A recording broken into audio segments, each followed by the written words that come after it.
जय गुरुदेव। विश्वव्यापी प्राण। जगत में दो तत्व जानने योग्य हैं। उनकी क्रिया शक्ति के कारण ही संसार का सारा व्यापार चल रहा है। पहला मन और दूसरा प्राण। उसके ही कारण तुम जीव, कर्ता और भोक्ता बनते हो। अतएव मेरा ज्ञान लाभ करने के लिए मनस्तत्व और प्राण तत्व को जानना चाहिए। इनके ही ज्ञान से तुम अपने अभीष्ट की सिद्धि शीघ्र कर सकोगे। मनस्तत्व के लिए वेद, उपनिषद आदि ग्रंथों का अध्ययन करना चाहिए और प्राण तत्व के लिए योग शास्त्र कथित योग साधन करना होगा।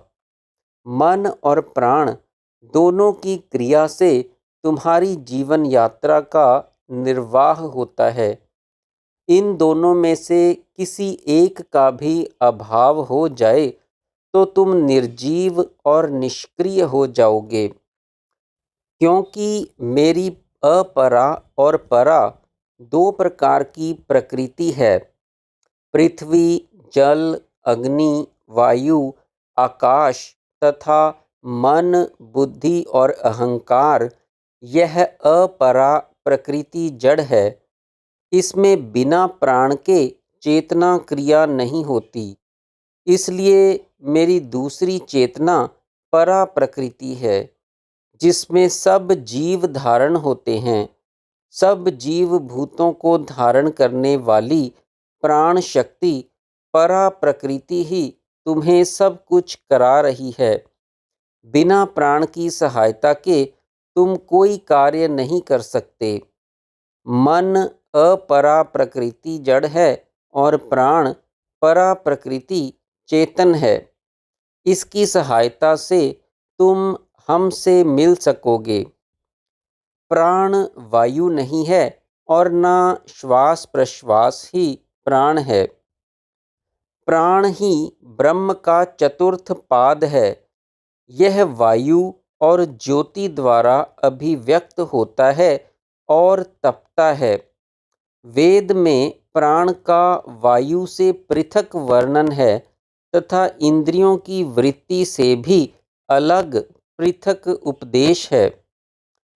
जब वाक आदि इंद्रियां सुप्त होती हैं, तब प्राण अकेला ही जागता है और प्राण ही एक ऐसा है जो मृत्यु को प्राप्त नहीं होता। इसलिए प्राण सर्वंग है। वाक आदि इंद्रियों का संग्रहण करता है। माता जैसे संतानों की रक्षा करती है, वैसे ही प्राण भी प्राणों का संरक्षण करता है। यह प्राण ही सारे ब्रह्मांड में व्याप्त है। प्राण वायु नहीं है और ना श्वास प्रश्वास ही प्राण है। प्राण प्राणी मात्र की जीवन शक्ति है। श्वास प्रश्वास के द्वारा मुख्य प्राण की क्रिया प्रकाश पाती है। शरीर में प्राण है और क्रिया कर रहा है। यह श्वास प्रश्वास ही इसका बोधक है। जब सृष्टि हुई तो परमात्मा से प्रथम प्राण की उत्पत्ति हुई। उसके पश्चात इंद्रियां, आकाश, वायु, तेज, जल, पृथ्वी आदि हुए। यदि प्राण वायु होता तो आकाश के बाद वायु उत्पन्न करने की क्या आवश्यकता थी। इससे समझ लेना चाहिए कि प्राण वायु नहीं है, परंतु प्राण की क्रिया चंचल होने के कारण उसे वायु की संज्ञा दी गई है। सूर्य, चंद्र, नक्षत्र आदि में जो क्रिया देखने में आती है, वह सब प्राण की ही क्रिया है। अर्थात प्राण विश्वव्यापी है। उस महान प्राण की क्षुद्र शक्ति तुम्हारे शरीर में क्रिया कर रही है और उस क्रिया शक्ति के कारण ही प्राणी मात्र में चेष्टा देखने में आती है। परमात्मा ने सब प्राणियों को प्राण शक्ति ग्रहण का समान अधिकार दे रखा है, परंतु प्राणियों को निज निज कर्म अनुसार जैसे शरीर प्राप्त होते हैं, उन शरीर के प्रमाण में ही वे प्राण शक्ति ग्रहण करते हैं। जैसे हाथी का शरीर बहुत ही बड़ा होता है, इसलिए उसमें प्राण शक्ति भी अधिक होती है और वह अन्य प्राणियों की अपेक्षा बलवान होता है। चींटी का शरीर बहुत छोटा होता है, इसलिए उसमें प्राण शक्ति भी कम होती है, परंतु आत्मा की शक्ति सब प्राणियों में एक सी है। मनुष्य से इतर प्राणी विवेक न होने के कारण अपनी शरीर की अपेक्षा अधिक शक्ति संग्रह नहीं कर सकते, परंतु मनुष्य में विवेक होने के कारण पुरुषार्थ द्वारा यथेष्ट शक्ति संचय कर कृत्य हो सकते हैं। प्राण ही महाशक्ति है। प्राण की असीम शक्ति संचय करने में अष्टांग योग ही एकमात्र उपाय है। शरीरस्थ प्राण के निरोध किए बिना अन्य किसी उपाय से इस अलौकिक प्राण शक्ति का संग्रह नहीं हो सकता। समुद्र में असीम जल है, एक समय में उसका ग्रहण करना असंभव है, परंतु उस अगाध जल में से एक बिंदु पान करने से समुद्र के यावत जल का स्वाद जाना जाता है।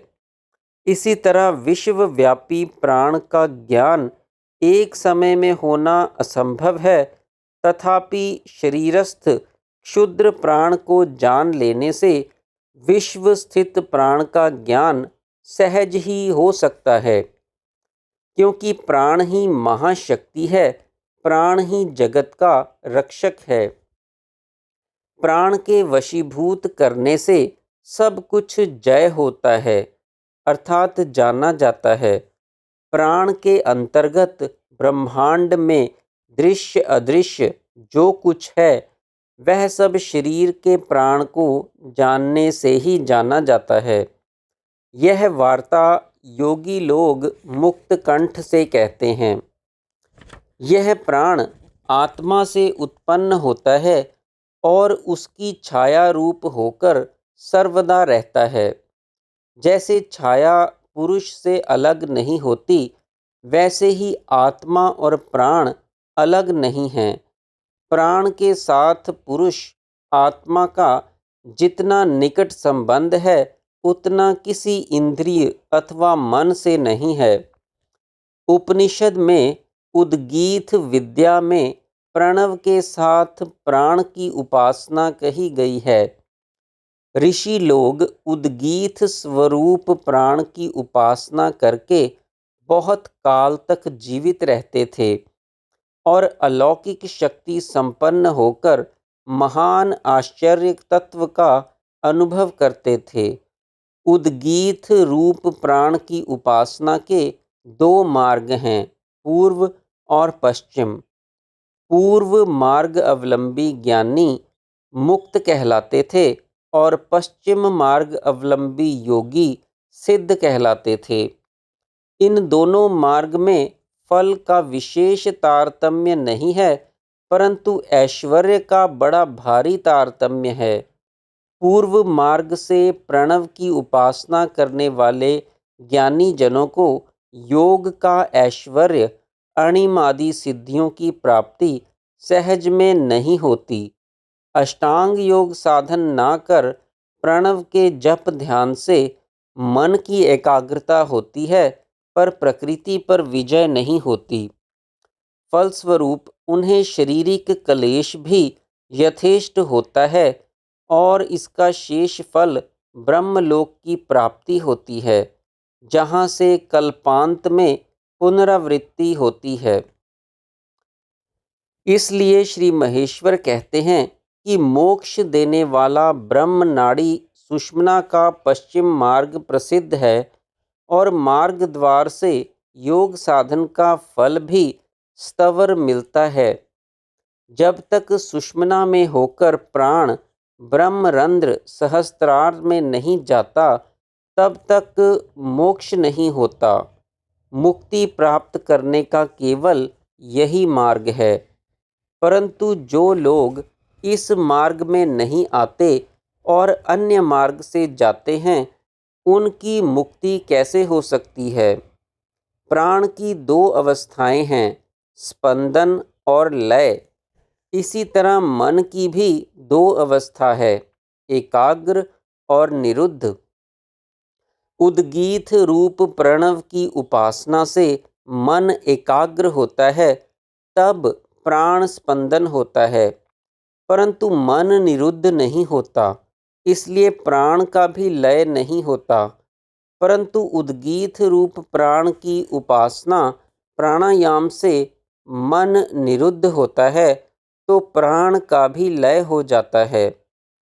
मन के निरोध होने से और प्राण के ब्रह्मरंध्र में लय होने से ही योग साधन की सफलता होती है और योग का यावतीय ऐश्वर्य प्राप्त होता है। इसलिए मन तथा प्राण का जय करना परम आवश्यक है। केवल मात्र मन के जय से प्रकृति पर प्रभुत्व नहीं हो सकता, परंतु प्राण के जय से मन का जय भी सहज ही हो जाता है और प्रकृति भी वशीभूत हो जाती है। यही योग शास्त्र का सिद्धांत है। जय गुरुदेव।